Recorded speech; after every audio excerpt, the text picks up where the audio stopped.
Entonces, resumiendo lo que estábamos viendo la ocasión anterior, donde veíamos que el catolicismo tiene su inicio como la Iglesia de Estado fundada por Constantino para unificar en la medida de lo posible al imperio que estaba desmoronándose. Tenía enemigos externos, enemigos internos, y entonces la estrategia que se buscó era algo ya, una práctica común en Roma, acerca del sincretismo, de la unión de diferentes creencias con una nomenclatura meramente cristiana. Sin embargo, pues veíamos el ejemplo del rosario, que no es un invento de la Iglesia Católica, sino que fue una fue asimilada por de diferentes culturas. Hoy en día los monjes budistas usan cuentas para llevar precisamente un control de sus oraciones, de sus plegarias, etcétera. Entonces, vamos a continuar con con este tema, pero ahora vamos a ir a desglosar lo que la doctrina de la Iglesia Católica y su contraparte en cuanto a la escritura, en cuanto a la Biblia. ¿Cómo va a ser esto posible? Pues vamos a hacer una pequeña tabla comparativa, la vamos a utilizar.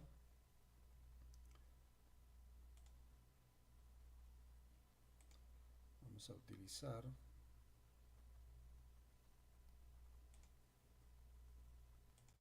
estoy haciendo unos ajustes, disculpen, pero eh, ok.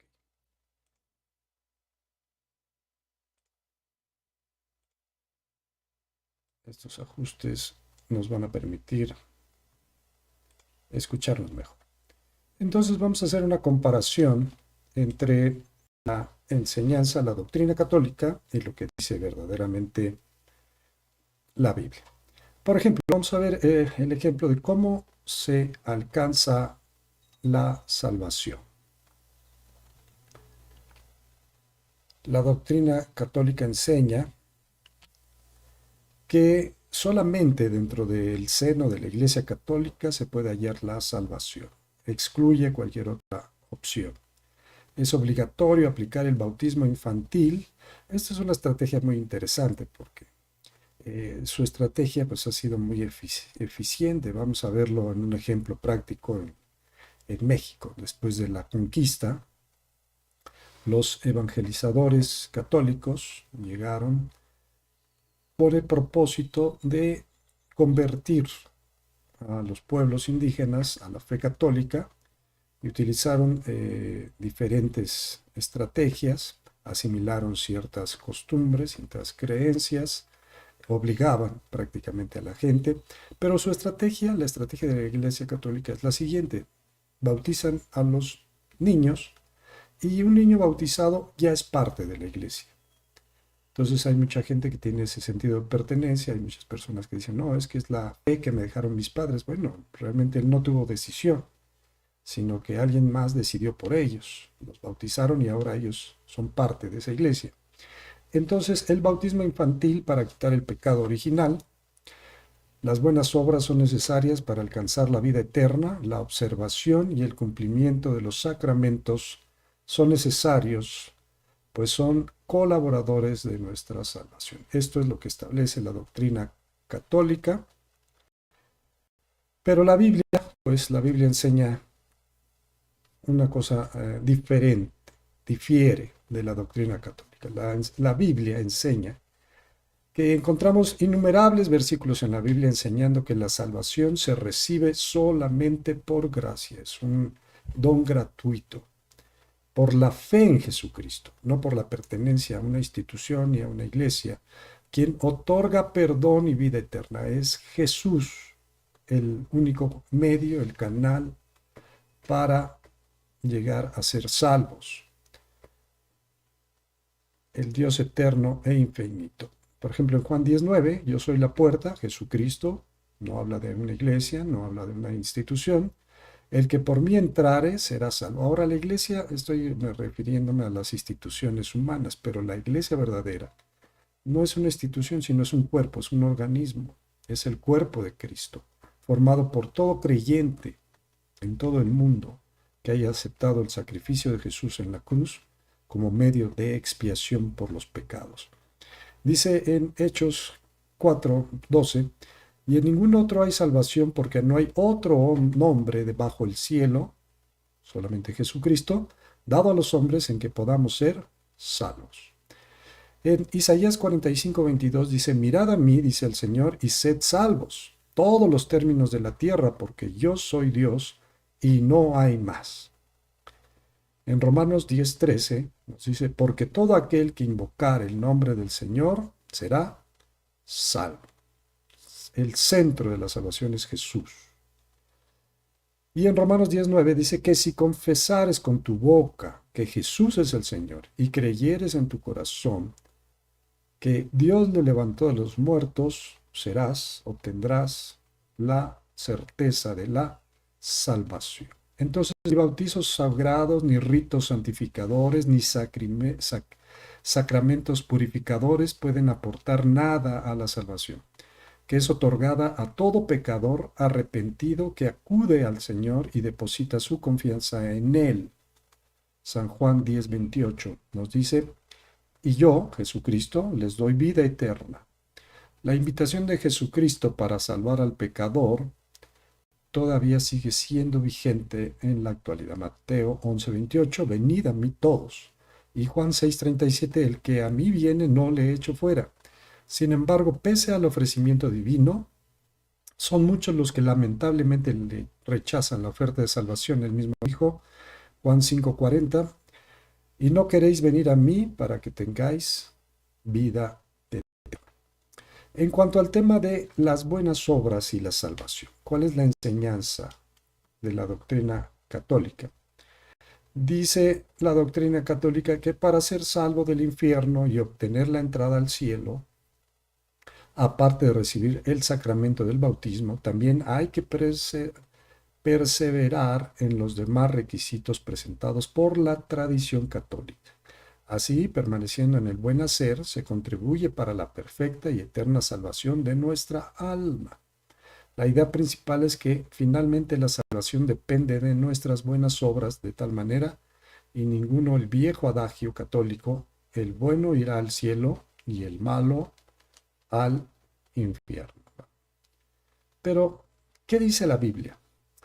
Si la salvación eterna depende de nuestro buen obrar, estamos todos enteramente, eternamente perdidos, pues nadie puede cumplir la perfecta ley de Dios. Isaías 64:6 dice, si bien todos nosotros somos como suciedad y todas nuestras justicias como trapo de inmundicia. Romanos 3:20, ya que por las obras de la ley ningún ser humano será justificado delante de él. Efesios 2:8 y 9 dice, porque por gracia sois salvos por medio de la fe, y esto no de vosotros, pues es un don de Dios, no por obras para que nadie se glorie. Usted seguramente, si es un católico practicante, o si usted tiene cierto conocimiento del catolicismo, ese concepto del purgatorio, donde ellos piensan que las almas están en espera de que puedan salir de ahí para poder entrar al cielo. Y pues en la antigüedad se pagaba para que las almas pasaran del purgatorio a otro lugar.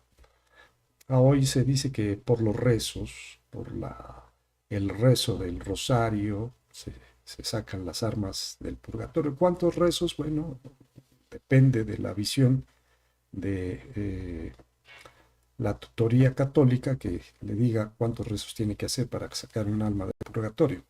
Sin embargo, dice en Tito 3:5, nos salvó no por obras de justicia que nosotros hubiésemos hecho, sino por su misericordia y por el lavamiento de la regeneración y por la renovación en el Espíritu Santo.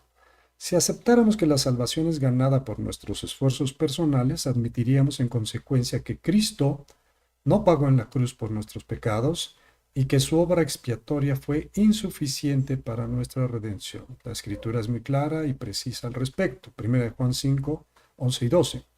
Y este es el testimonio, que Dios nos ha dado vida eterna. Y esta es la vida, está en su Hijo, y la vida está en su Hijo. El que tiene al Hijo tiene la vida. El que no tiene al Hijo de Dios no tiene la vida. Nuevamente nos centramos en el asunto de la discrepancia de la doctrina católica en comparación a lo que dice la Biblia. La doctrina católica dice una cosa, la Biblia dice otra. Usted debería de preguntarse a quién hacerle caso, ¿sí? A la tradición católica o a lo que está escrito en la Biblia, que en teoría debería ser lo mismo, porque ellos dicen que se basan en las escrituras. Sin embargo, pues estamos viendo que está muy lejos de ser la realidad. Vamos a continuar con esta. La devoción a la Virgen María. En la sesión anterior hablábamos de una pregunta interesante: ¿por qué la Virgen María en el espectro católico adquiere muchas formas, muchos nombres? La Virgen de Guadalupe, la Virgen eh, de, de los Lagos, San Juan de los Lagos, la Virgen de Lima, etcétera, etcétera, ¿no? Si se supone que es la misma Virgen. Pero bueno, la Virgen María es nuestra intercesora, es lo que dice la doctrina católica, delante de su Hijo Jesucristo, y por lo tanto uno de los mejores caminos que nos acercan a la presencia de Dios. Ahí voy a hacer un paréntesis, ¿verdad? Jesús dijo que hay un solo camino, Él es el camino, no dijo que nadie más. La Santísima Virgen María ocupa el privilegiado lugar de cooperadora de la redención, porque colaboró con su fe y su obediencia libres a la reconciliación de los hombres. Por consiguiente, está considerada por la tradición católica como nuestra abogada y auxiliadora. En la foto podemos ver al Papa Karol Wojtyła, fallecido ya, de rodillas ante la Estatua de la Caridad en el Santuario Nacional de San Lorenzo, en Cuba. Ahora, ¿qué dice la Biblia? Indudablemente Jesucristo es la puerta, el camino, el abogado, el mediador, pero la Biblia no enseña nada acerca de que María sea el camino hacia Dios. Luego, la llamada Virgen María, siendo realmente bienaventurada en su labor de traer al mundo a Jesús como madre humana del Jesús hombre, no tiene atribuciones de auxiliadora. Bueno, se le da el título en la doctrina católica de Madre de Dios, y esto implicaría una aberración teológica, porque pues sabemos que Dios es sin principio y sin final, y una madre incluye el principio de un ser concebido. Entonces es ilógico su propuesta de la Madre de Dios. Lo que la Biblia enseña es que María fue el vehículo, el canal para la encarnación del Verbo, que es Jesús, que tiene sus virtudes efectivamente, eso nadie jamás lo negará, pero no como corredentora o mediadora, etcétera. No tiene atribuciones de auxiliadora, corredentora o mediadora entre Dios y los hombres. Y 1 Timoteo 2:5 dice: porque hay un solo Dios y un solo mediador entre Dios y los hombres, Jesucristo hombre. En 1 Juan 2:1: y si alguno hubiere pecado, abogado tenemos para con el Padre, ¿a quién? A Jesucristo el justo. Ningún santo, ninguna virgen, ningún ángel, sino Jesucristo. Juan 14:6: Jesús dijo: yo soy el camino, la verdad y la vida, nadie viene al Padre si no es por mí. Y por último, San Juan 10:9: yo soy la puerta, Jesucristo, el que por mí entrare será salvo. La Biblia resulta determinante acerca de la autoridad de María otorgada por la Iglesia Católica. En cierta ocasión Jesús afirmó: ¿Quién es mi madre y quiénes son mis hermanos? Y extendiendo su mano hacia sus discípulos, dijo: He aquí a mi madre y mis hermanos, porque todo aquel que hace la voluntad de mi Padre que está en los cielos, ese es mi hermano y hermana y madre, refiriéndose a su propio cuerpo, el cuerpo de Cristo que está formado por todos los creyentes. De igual modo respondió con firmeza ante la declaración pública de una espontánea. Mientras él decía estas cosas, una mujer de entre la multitud levantó la voz y le dijo: Bienaventurado el vientre que te trajo y los senos que mamaste. Y él dijo: Antes, bienaventurados los que oyen la palabra de Dios y la guardan. Lucas 11, 27, 28. Por supuesto, Jesús no quiso desacreditar a su madre. Él tenía un respeto por su madre biológica, como Jesús hombre, sino más bien aquellos que ya comenzaban a otorgarle ciertas atribuciones de autoridad mal entendida. Con los siglos, la doctrina católica ha caído en el mismo error, creando todo un monumento doctrinal a la Madre de Jesús, donde en realidad la Biblia no lo contempla en ningún lugar. Por ello, Jesús ratificó en varias ocasiones: Mi madre y mis hermanos son los que oyen la palabra de Dios y la hacen. En definitiva, ni Jesucristo ni tampoco los apóstoles nos indican en ningún lugar del Nuevo Testamento que acudamos a María, ni para brindarle adoración, ni tampoco para recibir sus favores como intercesora o corredentora delante de Dios. Un solo mediador, Jesucristo.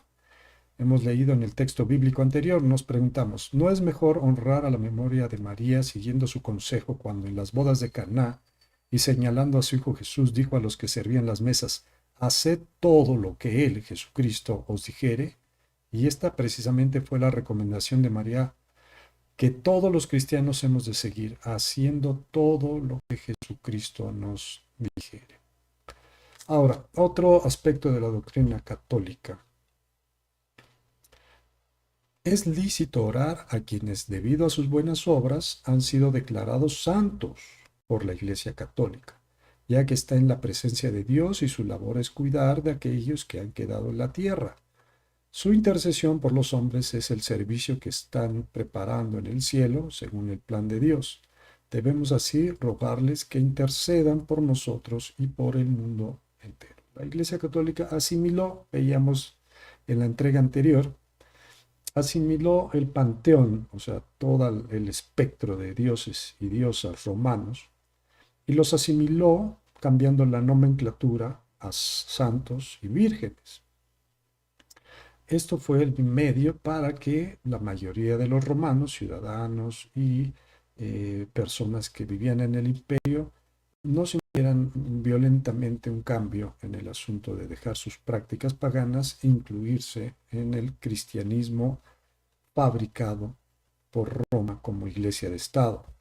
Ahora, ¿la Biblia qué enseña? La Biblia prohíbe expresamente el hacerse imágenes, imágenes con el fin de adoración, porque las esculturas, por ejemplo, postrarse entre ellas en petición, adoración o ruego. Contrariamente al mandamiento bíblico, en la foto anterior hemos visto al que fue un máximo representante de la Iglesia Católica arrodillándose ante una imagen. Con todos los respetos, afirmamos que no se debe practicar dicha doctrina católica romana, ya que es claramente antibíblica. Y vamos a ver solamente algunos versículos. Éxodo 24:5 dice: No te harás imagen, ni ninguna semejanza de lo que está arriba en el cielo, ni abajo en la tierra, ni abajo en el cielo, ni abajo en la tierra, ni en las aguas debajo de la tierra. No te inclinarás a ellas ni las honrarás. Y en Deuteronomio 4:15 al 16 dice: Guardad pues mucho vuestras almas, para que no os corrompáis y hagáis vosotros escultura, imagen de figura, efigie de varón o hembra. Ciertamente esto es muy interesante porque hay un sinnúmero de explicaciones católicas respecto a la veneración. Primero, ellos dicen que no adoran a las imágenes y que no son idólatras porque la idolatría mencionada en la Biblia se refiere a ser dioses extraños, dioses ajenos, ¿va? Sin embargo, pues la palabra es clara, dicen que no harás una imagen.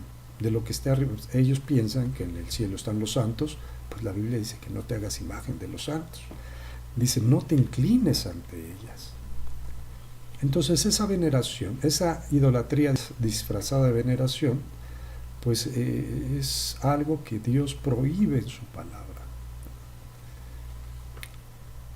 Sigamos con vamos a saltarnos un poquito. Dice, la doctrina católica enseña lo siguiente: a través de las sagradas imágenes de la Santísima Madre de Dios, de los ángeles y de los santos, veneramos a quienes en ellas son representados. Si observamos bien este dogma católico, a través de las imágenes se les está rindiendo culto a los difuntos. Esto es, aquellos que ya han muerto, los que son representados. Aparte de la prohibición de hacerse imagen, la Biblia también advierte en Levítico 20:27. Y el hombre o mujer que evocare espíritus de muertos o se entregare a la adivinación ha de morir, serán apedreados, su sangre será sobre ellos. Deuteronomio 18:10 y 11. No se ha hallado en ti ni encantador, ni adivino, ni mago, ni quien consulte a los muertos. Ahora, les mencionaba un poquito anteriormente de la doctrina del purgatorio. Esto es pues muy interesante porque las diferencias entre la doctrina católica y lo que la Biblia enseña. La doctrina católica enseña, después de la muerte, las almas de aquellas personas que no han sido perfectamente purificadas en este mundo, o sea, que no cumplieron sacramentos, que no fueron personas devotas, que no hicieron buenas obras, que etcétera, etcétera, dice, son llevadas a un lugar llamado el purgatorio. Ese nombre no existe en la Biblia. Para, durante un tiempo, ser purificadas del pecado. Esta purificación es necesaria con el objeto de alcanzar la perfecta santidad, sin la cual es imposible entrar en la gloria. Por ello, esta doctrina del purgatorio pues, se menoscaba el sacrificio perfecto de Jesús en la cruz del Calvario. Por ello, la necesidad de un lugar intermedio donde purificar los pecados. El tiempo que estén y el grado de sufrimiento purificador dependerá de la necesidad de santificación para poder entrar al cielo. De ahí la incertidumbre de muchos católicos de no saber qué va a pasar cuando muera, dónde van a estar, qué tormentos tendrán que sufrir, quién en esta tierra podrá ayudarles a salir de ese lugar. Pues es toda una estrategia comercial para continuar con las misas, para hacer toda una serie de rituales para sacar a los miles del mundo. Pero ¿qué dice la Biblia? ¿Qué enseña? Solamente existe el cielo y el infierno. No hay un lugar intermedio. Los que hoy mueren sin Cristo se hallan en el Hades, la antesala del infierno, y no hay enseñanza bíblica alguna que respalde un lugar donde después de la muerte las almas se purifiquen. Aquí voy a andar un poquito. ¿Qué pasa cuando una persona muere? La Biblia enseña lo siguiente, enseña diciendo que el hombre a semejanza de Dios, a semejanza, no en una igualdad, está formado por tres partes: espíritu, alma, cuerpo. La muerte física representa la disociación, la separación de el cuerpo que se desintegra porque el cuerpo fue tomado de la tierra y a la tierra regresará. Del alma, que es la parte evolutiva, que toma las decisiones. Dios va a juzgar las almas. Dice la Escritura, el alma que pecare, esa morirá. Y el espíritu, refiriéndose al aliento de vida que Dios sopló sobre Adán y lo convirtió en un ser viviente. Ese espíritu vuelve a Dios porque Él lo dio. Entonces el alma es la que está esperando el juicio, o el alma del creyente está esperando el rapto, el arrebato, cuando se va a ir con Jesús a las bodas del Cordero. Entonces todas las almas de la gente que ha muerto están en un lugar que está separado, entre los que creyeron en el sacrificio de Jesús y aceptaron la salvación, el regalo de la salvación, y los que no lo hicieron. Unos están esperando el juicio. ¿Quién de ahí va a estar en el cielo o quién se va a ir al infierno? Pues eso no podremos saberlo ni podemos decirlo ahora, porque eso solamente está en manos de Dios. Él es el que va a juzgar y Él es un juez justo. Pero la certeza del que creyó en Jesús no está muerto, sino que duerme en espera de ser levantados, como dice la Escritura en Tesalonicenses, 1 Tesalonicenses. Entonces, retomando esto, vemos el relato del rico y Lázaro, donde se ve que la sana, pero vamos a continuar un poquito. La confesión de pecados a un sacerdote. Esta fue una estrategia también muy interesante, establecida por la Iglesia Católica para tener un control. Imagínense que el párroco de la ciudad o de la colonia conoce los pecados de todas las personas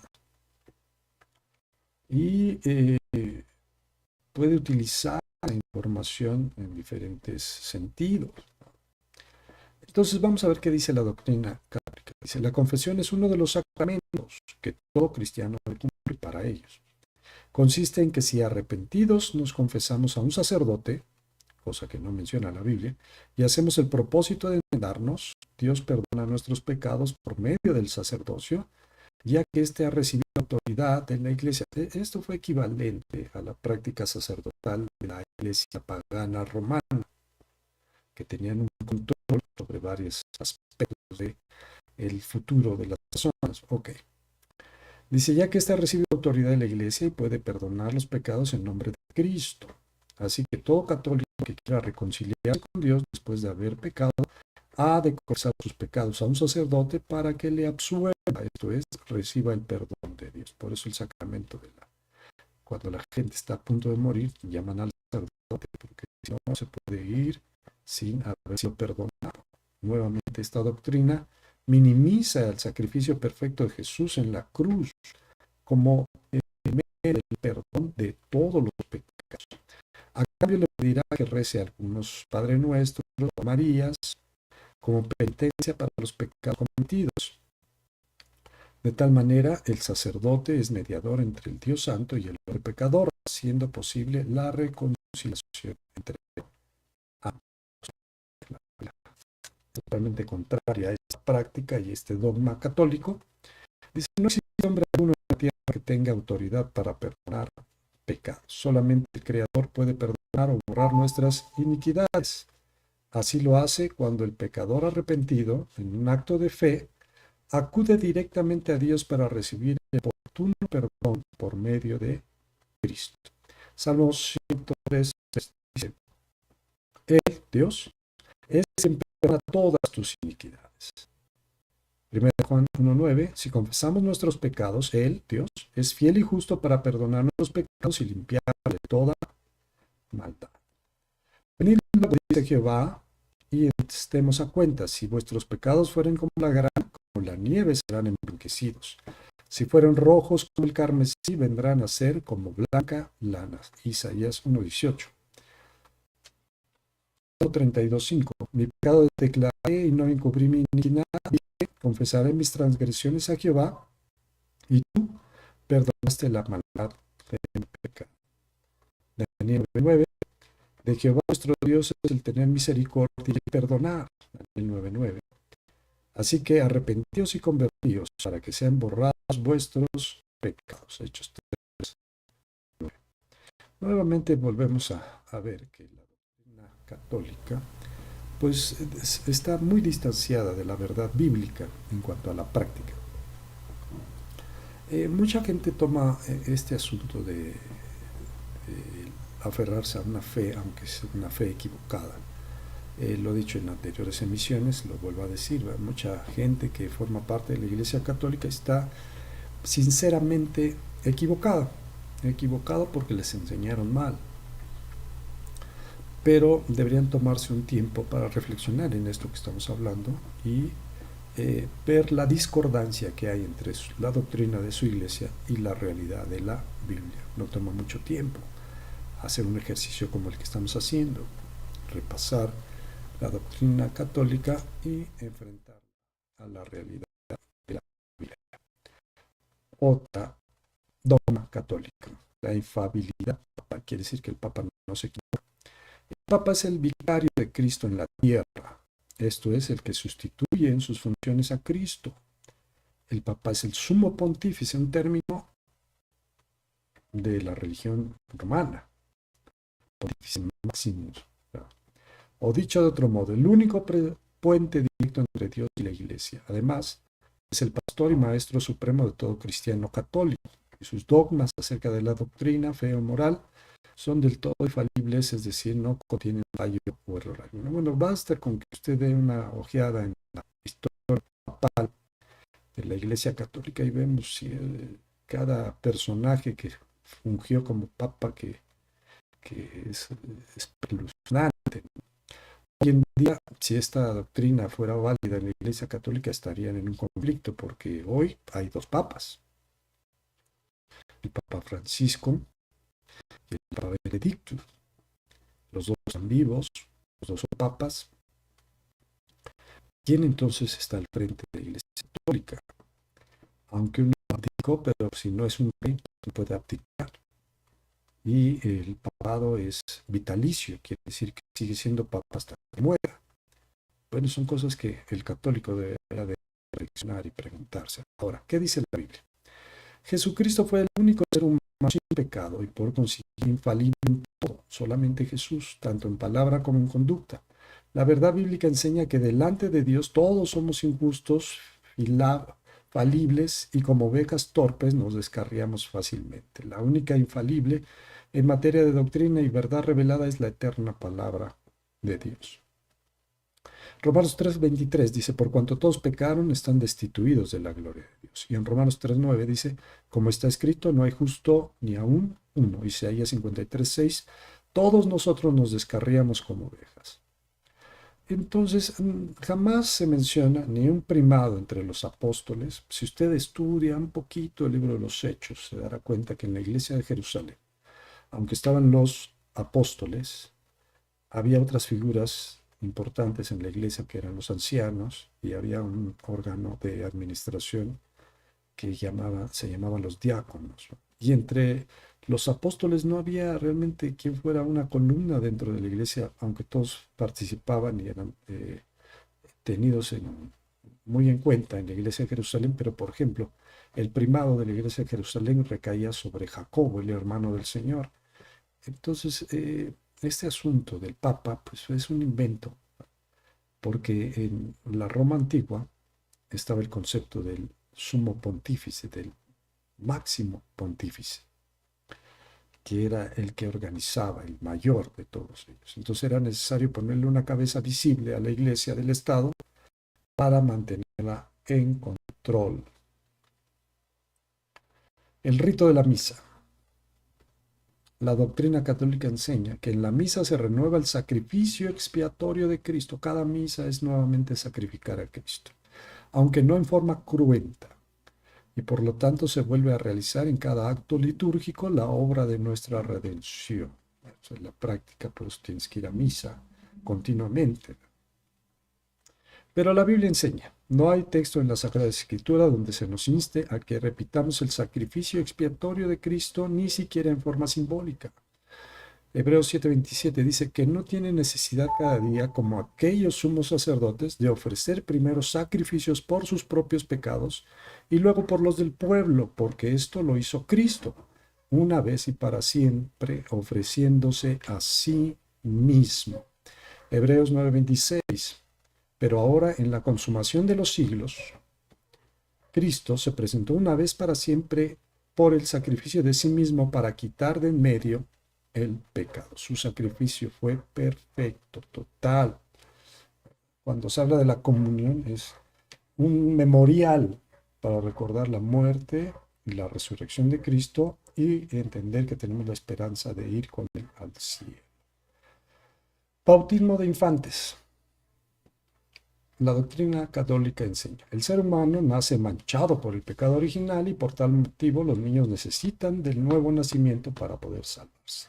Les digo que es una estrategia de membresía de la Iglesia Católica. Naces en un hogar católico, pues ya eres católico. No es una decisión que tú tomes. Con el bautismo infantil son limpiados de este pecado original y a la vez librados del poder de las tinieblas para que de tal forma entrar a la libertad de los hijos de Dios, que son todos los católicos bautizados. Si por el contrario el niño no es bautizado, los padres le privan de la gracia divina y por consiguiente el niño no logrará convertirse en hijo de Dios. ¿Qué dice la Biblia? Como normativa bíblica, el bautismo debe realizarse después de que el hombre o mujer recibe la salvación en Cristo. Es una decisión de aceptación, por lo tanto, no es un requisito para recibir el perdón de Dios y la vida eterna, sino un símbolo que refleja la salvación y el nuevo nacimiento recibido por Dios con anterioridad. Es un testimonio solamente.